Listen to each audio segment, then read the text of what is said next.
Hola, Alejo. Hola Juan, ¿Qué haces? pues pasaba por aquí y dije voy a visitar a mi amigo Juan un rato. Y cuando tú vas a visitar a un amigo, ¿qué llevas? Depende, no sé, puedo llevar flores, puedo llevar vino o puedo llevar un disco. Ahora llevas un disco. Sí, ahora traje un disco. ¿Ese disco es autobiográfico? Sí, es una autobiografía ficcionada, ¿no? ¿Cómo es eso? Bueno, Primero que nada, di qué es el disco, porque si no, tu productora te va a decir, ¿pero esto qué es?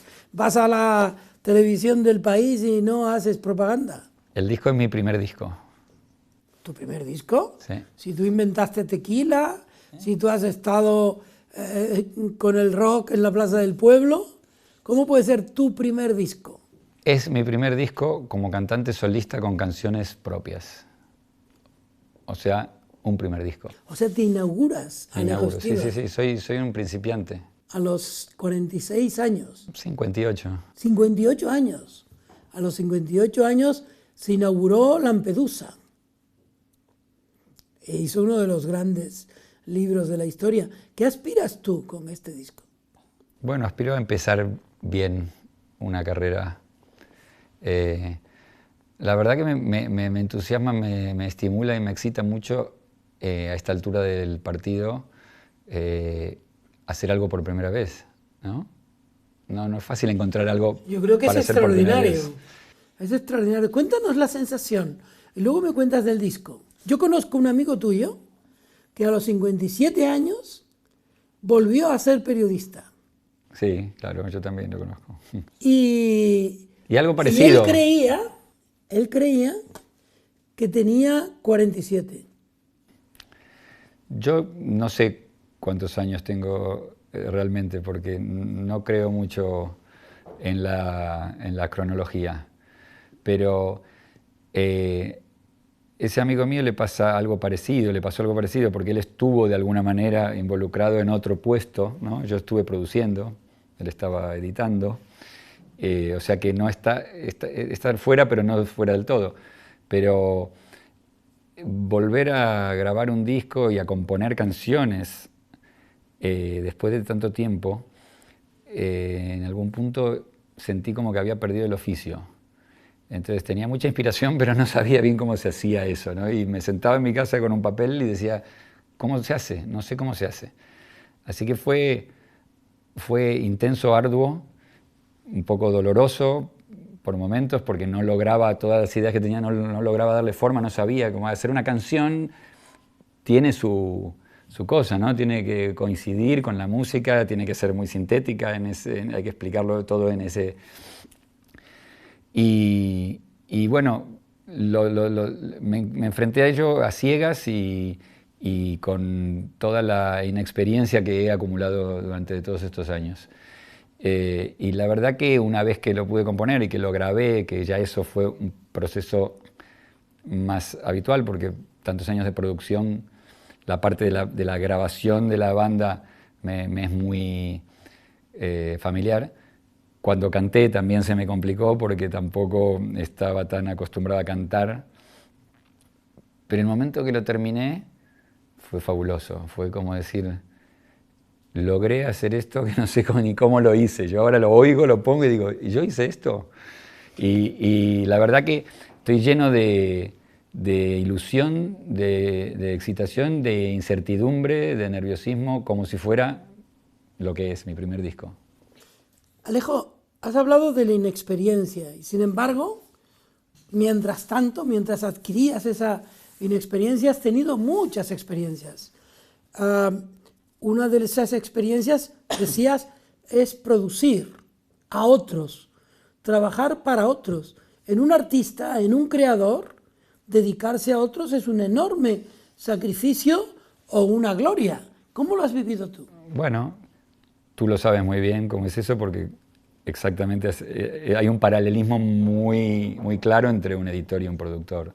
Eh, Tú te meterías con los autores y criticarías, corregirías, comentarías su obra y es más o menos lo mismo, ¿no?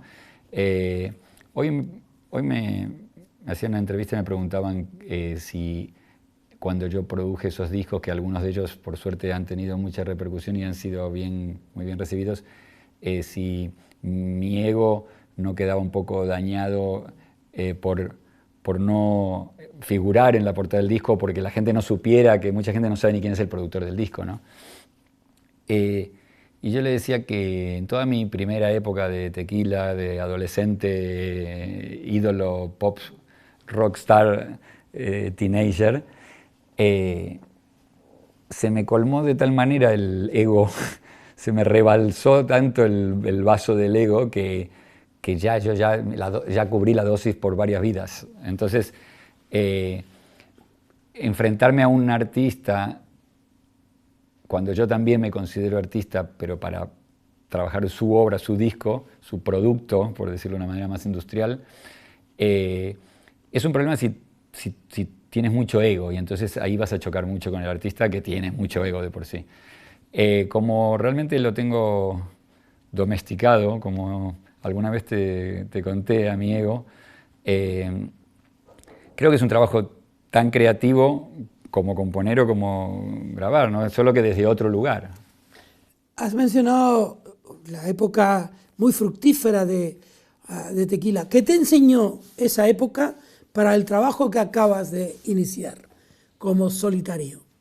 Bueno, yo siempre digo que Tequila fue como mi universidad, ¿no? Yo abandoné el colegio, cambié el colegio, el colegio por el rock and roll antes de terminarlo.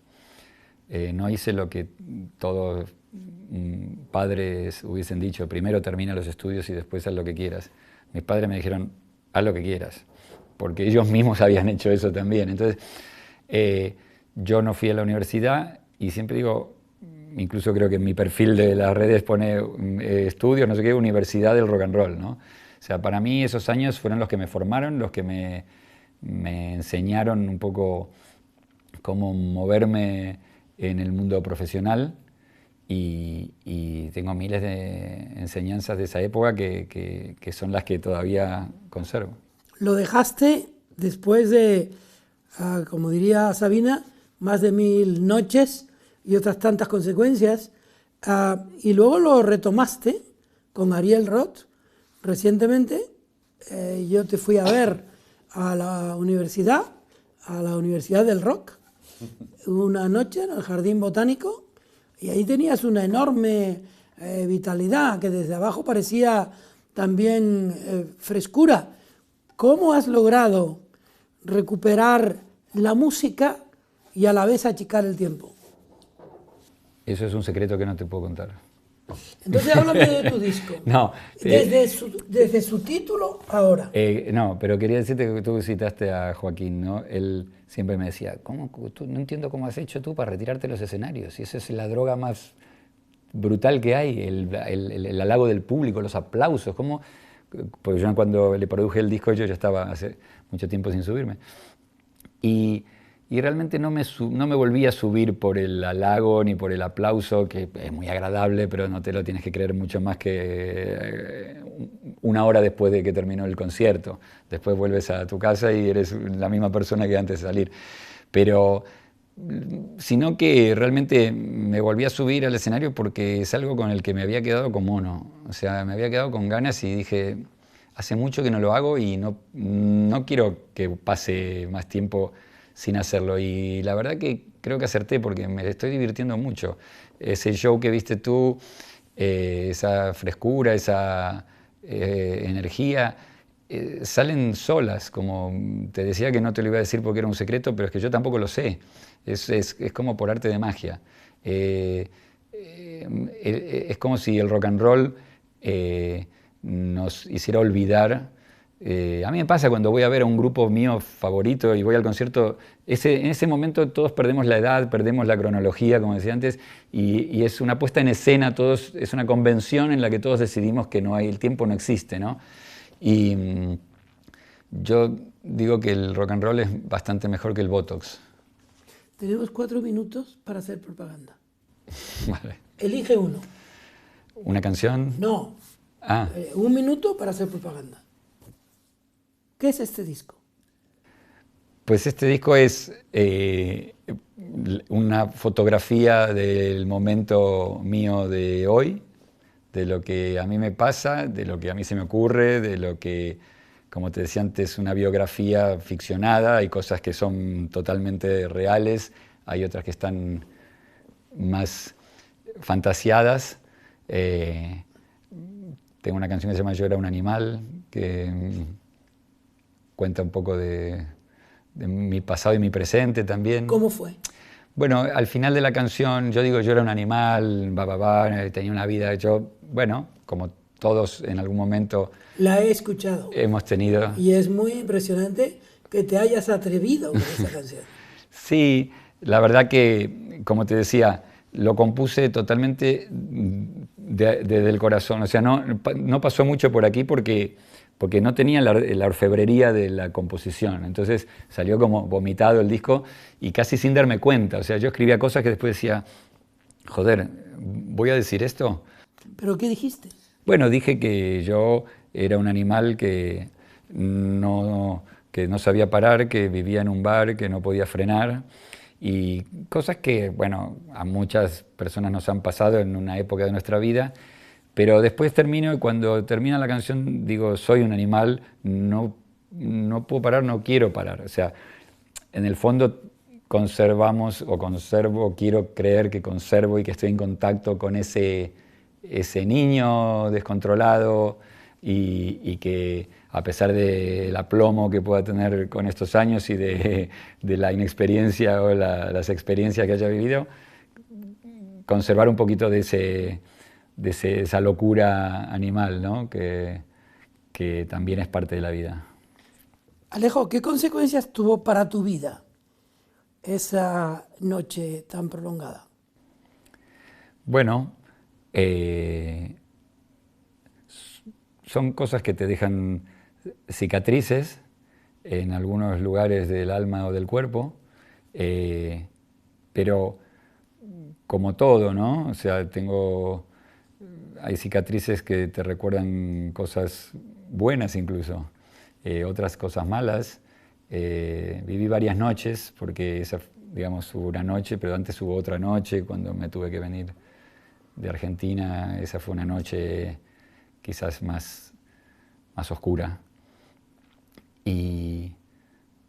Pero que todo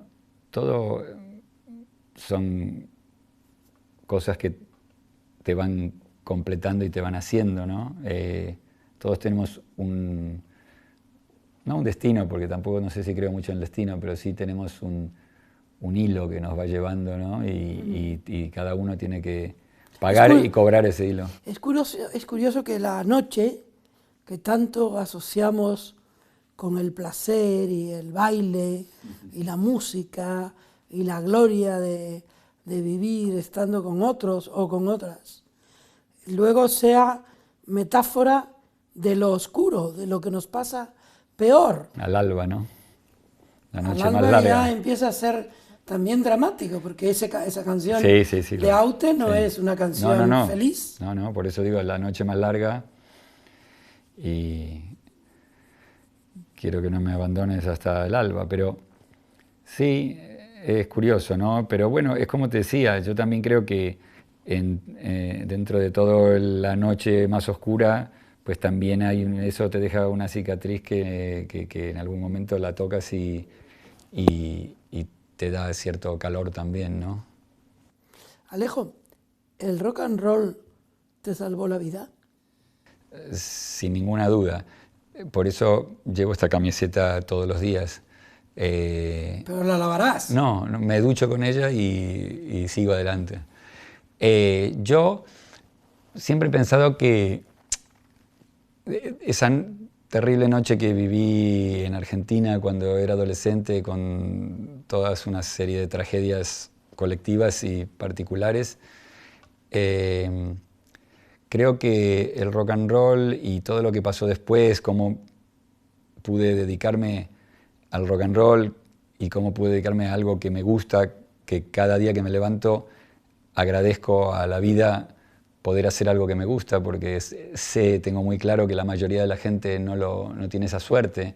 y tiene que levantarse cada día y hacer algo que no le gusta mucho o incluso que él odia.